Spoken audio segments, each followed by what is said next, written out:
حضرت یونس علیہ السلام کو اللہ نے شہر نینوا کے باشندوں کی ہدایت کے لیے رسول بنا کر بھیجا تھا۔ یہاں کے لوگ بت پرستی کرتے تھے اور کفر و شرک میں مبتلا تھے۔ حضرت یونس علیہ السلام نے ان لوگوں کو ایمان لانے اور بت پرستی چھوڑنے کا حکم دیا، مگر ان لوگوں نے اپنی سرکشی کی وجہ سے اللہ عز و جل کے رسول علیہ السلام کو جھٹلا دیا اور ایمان لانے سے انکار کر دیا۔ حضرت یونس علیہ السلام نے انہیں خبر دی کہ تم لوگوں پر ان قریب عذاب آنے والا ہے۔ یہ سن کر شہر کے لوگوں نے آپس میں یہ مشورہ کیا کہ حضرت یونس علیہ السلام نے کبھی کوئی جھوٹی بات نہیں کی، اس لیے یہ دیکھو کہ اگر وہ رات کو اس شہر میں رہیں جب تو سمجھ لو کہ کوئی خطرہ نہیں، اور اگر انہوں نے اس شہر میں رات نہ گزاری تو یقین کر لینا چاہیے کہ ضرور عذاب آئے گا۔ رات کو لوگوں نے یہ دیکھا کہ حضرت یونس علیہ السلام شہر سے باہر تشریف لے گئے اور واقعی صبح ہوتے ہی عذاب کے آثار نظر آنے لگے کہ چاروں طرف سے کالی بدلیاں نمودار ہوئیں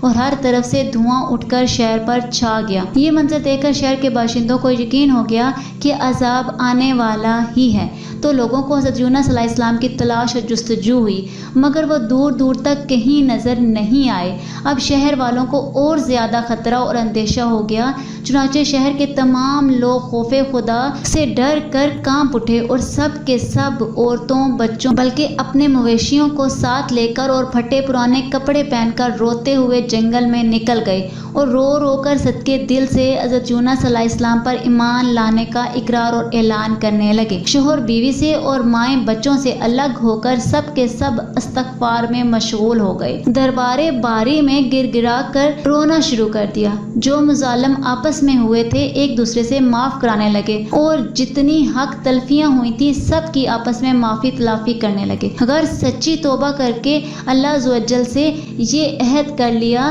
کہ حضرت یونس علیہ السلام جو کچھ خدا کا پیغام لائے ہیں ہم اس پر صدقے دل سے ایمان لائے۔ اللہ کو شہر والوں کی بے قدری اور مخلصانہ گریہ و زاری پر رحم آ گیا اور عذاب اٹھا لیا گیا۔ ناگہاں دھواں اور عذاب کی بدلیاں رفع ہو گئیں اور تمام لوگ پھر شہر میں آ کر امن و چین کے ساتھ رہنے لگے۔ اس واقعے کو قرآن مجید نے یوں ارشاد فرمایا ہے، جس کا ترجمہ یہ ہے، یہ سورہ یونس کی آیت نمبر 98 ہے، تو ہوئی ہوتی نہ کوئی بستی کے ایمان لاتی تو اس کا ایمان کام آتا۔ ہاں، یونس کی قوم جب ایمان لائے ہم نے ان سے رسوائی کا عذاب دنیا کی زندگی میں ہٹا دیا اور ایک وقت تک انہیں برتنے دیا۔ مطلب یہ ہے کہ جب کسی قوم پر عذاب آ جاتا ہے تو عذاب آ جانے کے بعد ایمان لانا مفید نہیں ہوتا، مگر حضرت یونس علیہ السلام کی قوم پر عذاب کی بدلیاں آ جانے کے بعد بھی جب وہ لوگ ایمان لائے تو ان سے عذاب اٹھا لیا گیا۔ طبرانی شریف کی روایت میں ہے کہ شہر نینوا پر جب عذاب کے آثار ظاہر ہونے لگے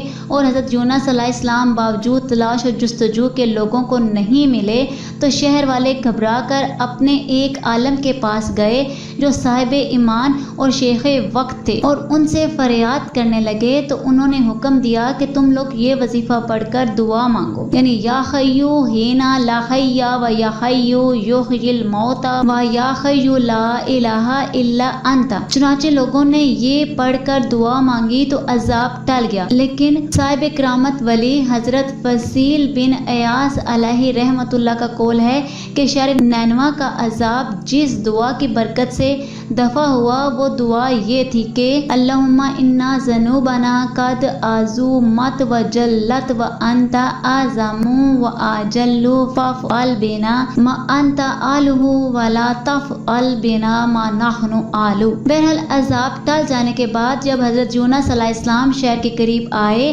تو آپ نے شہر میں عذاب کا کوئی اثر نہیں دیکھا۔ لوگوں نے عرض کیا آپ اپنی قوم میں تشریف لے جائیے، تو آپ نے فرمایا کہ کس طرح اپنی قوم میں جا سکتا ہوں، میں تو ان لوگوں کو عذاب کی خبر دے کر شہر سے نکل گیا تھا مگر عذاب نہیں آیا، تو اب وہ لوگ مجھے جھوٹا سمجھ کر قتل کر دیں گے۔ آپ یہ فرما کر اور غصے میں بھر کر شہر سے پلٹ آئے اور ایک کشتی میں سوار ہو گئے۔ یہ کشتی جب بیچ سمندر میں پہنچی تو کھڑی ہو گئی۔ وہاں کے لوگوں کا یہ عقیدہ تھا کہ وہی کشتی سمندر میں کھڑی ہو جایا کرتی تھی جس کشتی میں کوئی بھاگا ہوا غلام سوار ہو جاتا ہے۔